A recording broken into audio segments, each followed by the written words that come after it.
Hey guys, welcome back. So in this video I'm going to show you how to make black lines in Google Sheet.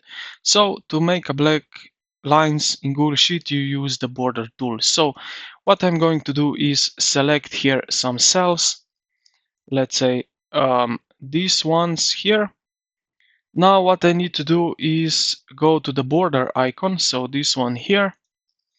And what I need to do is now just select basically here where I want this border. So we have inner border, horizontal, top, right, left, bottom, vertical.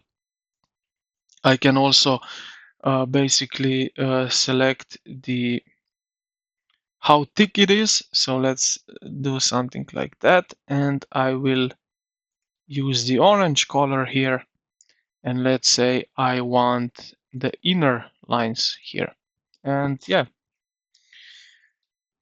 this is pretty much everything that you can do with these grid lines. So I hope this video helped you out. If you did, consider to like the video and subscribe to the channel. Thank you for watching, and I will see you in the next